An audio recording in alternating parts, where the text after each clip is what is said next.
Hello friends, welcome back to our channel. तो जैसा कि लास्ट एपिसोड हमने देखा था कि डाइयाओ के उकसाने की वजह से वो शीमी को अपनी मर्दानगी दिखाने लगता है, जिस पर वो उसे रोक देती है और उसे रात तक का इंतजार करने के लिए कहती है। तभी वहाँ पर यूफेंग भी आ जाता है, जिस पर डाइयाओ से प्लान के बारे में पूछती है कि वो कैसा चल रहा है, जिस पर वो बताता है कि प्लान एकदम बढ़िया चल रहा है। जैसा कि ब्रदर वुजो ने कहा था, मैंने ब्लड डीमन को ऑर्नेट हाउस ले गया और वहां जाकर उसे मार दिया, जिसकी वजह से अब उन लोगों को लग रहा है कि स्प्रिंग वीज पवेलियन डीमन के साथ मिला हुआ था, जिसकी वजह से अब वो दोनों एक दूसरे के दुश्मन बन चुके हैं। जिसके बाद वो वुजो से पूछता है कि आखिर तुम लोग रात का क्या कुछ प्लान कर रहे हो, क्या मैं तुम्हें ज्वाइन कर सकता हूँ। जिस पर वो गला साफ करते हुए कहता है कि वैसे ये सब तुम्हारा मतलब का नहीं है। ये बात सुनकर शीमी वहां से शर्मा कर चली जाती है, जिस पर वो जो यूफेंग से कहता है कि अगर तुम्हारा हो गया हो तो तुम अपनी तशरीफ यहाँ से ले जा सकते हो, मुझे कुछ काम है। जिस पर वो उसकी मक्खन मसाज करते हुए कहता है कि अभी जब मैं वापस आ रहा था तो सुंदर लड़कियां मुझे संस्कारी इशारे कर रही थी, प्लीज मुझे 100 एस लिस्ट में पढ़वा दो ना। अगर तुम किसी तरीके से मुझे 100 एस लिस्ट में पढ़वा दोगे तो मुझे रोज रोज ऐसे ही संस्कारी इशारे मिलते रहेंगे। उसकी बात पर वो कुछ जवाब देता उससे पहले ही वहाँ पर डाइयाओ का मरीज आ जाता है, जो कि जिग्जी एकेडमी की फैंग फैमिली के पैट्रियार्क होते हैं। और वो आते ही डाइयाओ से उस फिजिशियन के बारे में पूछते हैं जिसके बारे में उसने मेंशन किया था। जिस पर डाइयाओ वुजो की तरफ इशारा करते हुए कहती है कि यही वो फिजिशियन है। वही यूफेंग ने देखकर सोचता है कि जिग्जी एकेडमी की फैंग फैमिली तो उनकी लॉयल सपोर्टर है, इसके बावजूद भी ये डाइयाओ जैसे डिमोनिक कल्टीवेटर की हेल्प क्यों ले रहे हैं। इसी बात को जानने के लिए वो उनसे पूछता है कि आप यहाँ डाइयाओ से मिलने के लिए क्यों आए हैं। जिस पर वो बताते हैं कि जब मैं जवान था तो मेरी बॉडी के अंदर वायलिंग एनर्जी एंटर कर गई, लेकिन मैंने कभी उस पर ध्यान नहीं दिया, जिसकी वजह से आज बुढ़ापे में मुझे बहुत दर्द होता है। इसी वजह से मैंने डाइयाओ से हेल्प मांगी। वैसे तुम क्यों पूछ रहे हो, क्या तुम भी एक फिजिशियन हो। जिस पर वो मना कर देता है कि मैं कोई फिजिशियन नहीं हूँ, और फिर वो किसी पचड़े में न पड़ जाए इसी बात को सोचते हुए वो वहाँ से बहाना बना कर जाने लगता है। लेकिन डाइयाओ उसके बाल पकड़कर उसे रोक लेती है, क्योंकि वो उसे वहाँ से जाने नहीं देना चाहती थी, क्योंकि वो ये चाहती थी कि यूफेंग यहाँ की फैंग फैमिली से अपने रिश्ते अच्छे करे ताकि फ्यूचर में ये लोग इनके काम आ सकें। वही वुजो जैसे यंग लड़के को अपने सामने देखकर पैट्रियार्क को डाउट होता है कि उनका ट्रीटमेंट कर भी पाएगा या नहीं, इसीलिए वो उससे कहते हैं कि मैं एक लंबे अरसे से बीमार हूँ, क्या तुम मेरा इलाज कर सकते हो। जिस पर वो कहता है कि आपकी बॉडी के वायलिंग एनर्जी से इन्फेक्टेड होने की वजह से आपके मेरिडियन सिर्फ डैमेज हुए हैं, इसीलिए आपको ट्रीट करना काफी आसान होगा। इस पर वो कहते हैं कि क्या सच में। जिस पर वो कहता है कि हाँ, लेकिन ये सब आप पर निर्भर करता है, जितनी देर तक आप इसे झेल पाएंगे आप उतनी जल्दी ठीक भी हो जाएंगे। इतना कहते ही वो अपनी नीडल्स निकालकर उनका इलाज ब्रूटली स्टार्ट कर देता है, जिसमें वो कई सारी नीडल्स उनकी बॉडी में जगह जगह पिंच करता है। और ये ट्रीटमेंट लगभग 1 घंटे तक इसी तरीके से चलता रहता है, जिसके बाद ये ट्रीटमेंट खत्म हो जाता है। जिस पर पैट्रियार्क वुजो से कहते हैं कि आखिर ये किस टाइप का ट्रीटमेंट था, क्योंकि उन्हें बहुत ज्यादा दर्द हो रहा था। लेकिन तभी वो फील करते हैं कि उनके अंदर से वायलिंग एनर्जी जा चुकी है, जिसकी वजह से वो बहुत ज्यादा खुश होते हैं और वुजो का धन्यवाद करते हैं। जिस पर वुजो उन्हें वेलकम कहते हुए डाइयाओ से अपने रुपए लेने के लिए जाता है, जिस पर वो उसे रुपए की थैली देते हुए कहती है कि तुम आजकल कुछ ज्यादा ही पैसे की डिमांड करने लगे हो, पहले तुम 300 लेते थे, आज तुम 1000 टेज ले रहे हो। लेकिन वो मनी मन बहुत ज्यादा खुश हो रही थी, क्योंकि उसने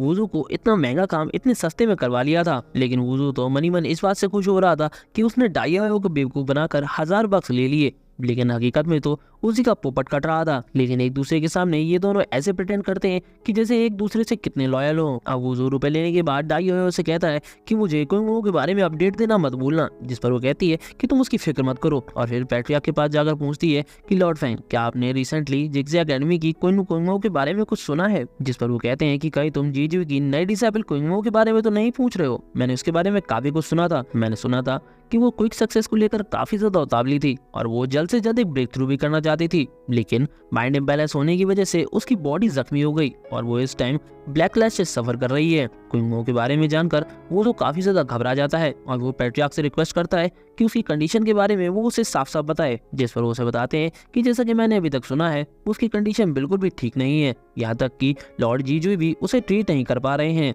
और अगर ऐसा ही चलता रहा तो कुछ ही टाइम में उसकी कल्टीवेशन पूरी तरीके से खराब हो जाएगी और वो आगे कभी भी कल्टीवेट नहीं कर पाएगी। कुंगमो की इतनी बुरी कंडीशन है, इस बात को जानकर अब वो उसे नहीं रहा जाता है और वो तुरंत ही जिग्जी एकेडमी की तरफ जाने लगता है। जिस पर डाइयाओ उसे रोककर समझाती है कि उसका इस तरीके से वहां जाना खतरे से खाली नहीं होगा, और उसे यूफेंग भी समझाता है कि अगर तुम इस वक्त वहां गए तो वहां की गेट कीपर्स इतने ज्यादा पावरफुल है कि वो तुम्हें अंदर नहीं जाने देंगे। जिस पर वो कहता है कि अगर वो मुझे अंदर नहीं जाने देंगे तो मैं जबरदस्ती चला जाऊंगा। इतना कहकर वो वहां से चला जाता है। तो ये देखकर यूफेंग डाइयाओ से कहता है कि क्या हमें उसकी मदद करनी चाहिए। जिस पर वो कहती है कि तुम उसकी फिक्र मत करो, लॉर्ड मो पहले से ही जिग्जी एकेडमी में मौजूद हैं, वो उसकी हेल्प कर देंगे। जिसके बाद ये सीन कट करके हमें सीधे जिग्जी एकेडमी के एंट्रेंस गेट को दिखाया जाता है, जहाँ पर बहुत सारी भीड़ लगी होती है, क्योंकि वहाँ पर लोग दूर दूर से जिगजे एकेडमी में पढ़ने के लिए आए होते हैं, लेकिन वहाँ पर खड़े हुए गार्ड्स किसी को भी अंदर नहीं जाने देते हैं, फिर चाहे कोई कितना भी रिक्वेस्ट क्यों ना करे। अब तभी वहाँ पर वूजो भी आ जाता है, जो कि इतनी लंबी लाइन को देखकर कहता है कि आखिर मेरा नंबर कब आएगा। जिस पर वहीं खड़ा ये चूहे के दांत वाला इंसान कहता है कि अगर तुम अंदर जाना चाहते हो तो अंदर जाने के बारे में तुम भूल ही जाओ, क्योंकि जिगजे एकेडमी में हर कोई अंदर नहीं जा सकता है। और सबूत के तौर पर वो एक बूढ़े आदमी की तरफ इशारा करते हुए कहता है कि जब वो आदमी 20 साल का था तब से वो यहाँ पर आ रहा है, लेकिन अब तो उसका एक ग्रैंड चिल्ड्रन हो चुका है, फिर भी वो अंदर नहीं जा पाया है, तो तुम क्या ही जा पाओगे। जिस पर वूजो कहता है कि तुम्हारी बातों से लगता है कि तुम अंदर जाने का कोई ना कोई रास्ता जानते हो। जिस पर वो कहता है ऑफ कोर्स मेरे पास अंदर जाने का तरीका है। मेरा जो कजन ब्रदर है वो यहाँ पर फ्रेश वेजिटेबल्स डिलीवर करता है, और अगर तुम मुझे 50 टेल्स दो तो मैं तुम्हें इस वेजिटेबल्स की गाड़ी में छुपा कर अंदर भेज सकता हूँ। जिस पर वूजो गुस्सा हो जाता है और उसकी नाक में उंगली करते हुए कहता है कि क्या तुम पागल नहीं हो गए हो, तुम इतने छोटे से काम के लिए 50 टेल्स मांग रहे हो, मैं तुम्हें एक फुटी कौड़ी नहीं दूंगा। और फिर वो खुद ही वहां अंदर जाने लगता है।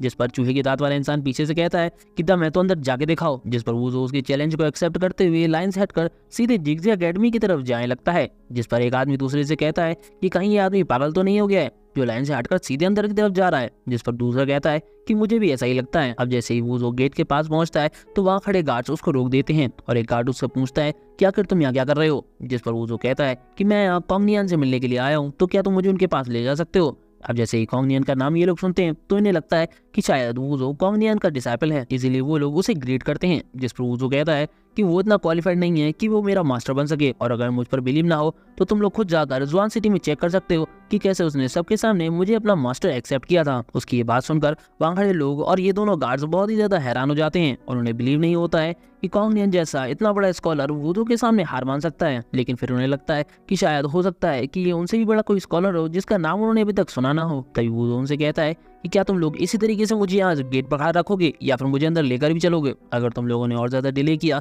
तो तुम लोग इसके कॉन्सिक्वेंसेस को भुगतने के लिए तैयार रहना। इस पर अब ये दोनों तुरंत ही उसे अंदर की तरफ ले जाने लगते हैं, जिसे देखकर ये लोग कहते हैं ओ भाई मारो मुझे, मारो मारो मुझे, मारो मारो। नहीं ये मजाक हो रहा है, एक सेकंड यार मजाक हो रहा है। और वहीं इस चूहे के दांत वाले आदमी को वूजो में कुछ गड़बड़ लगती है, क्योंकि अगर वो सिर्फ कॉन्गनियन से मिलने के लिए जा रहा था तो वो अंदर जाने का दूसरा रास्ता क्यों उससे पूछ रहा था। इसीलिए वो इन दोनों गार्ड्स को रोककर कहता है कि आप लोग मेरी बात पर बिलीव कीजिए, ये लड़का आप लोगों को सिर्फ बेवकूफ बना रहा है। जिस पर वूजो कहता है कि अरे हाँ, मैं तो तुम्हें बताना ही भूल गया, जब मैं बाहर था तो मैंने इस आदमी को बात करते हुए सुना था, और ये कह रहा था कि ये वेजिटेबल्स के साथ लोगों को इलीगली अंदर भेज सकता है, जो कि एक काफी बड़ा क्राइम है, और अगर बाहर लोगों को पता चला इसके बारे में तो इससे एकेडमी की रेपुटेशन मिट्टी मिल जाएगी। इसीलिए मेरी एडवाइस तो यही है कि आप इसे कड़ी से कड़ी सजा दें। जिस पर वो कहता है कि आप फिक्र मत कीजिए, अब मैं इसे संभाल लूंगा, और इतना कहते ही वो अपने एनफोर्समेंट टीम से इसे अरेस्ट करवा देता है। जिस पर वो काफी चिल्लाचिल्ली करता है, लेकिन उसकी कोई नहीं सुनता है। इसके बाद गार्ड वूजो को जिगजे एकेडमी के अंदर ले जाता है, और फिर कुछ देर बाद हमें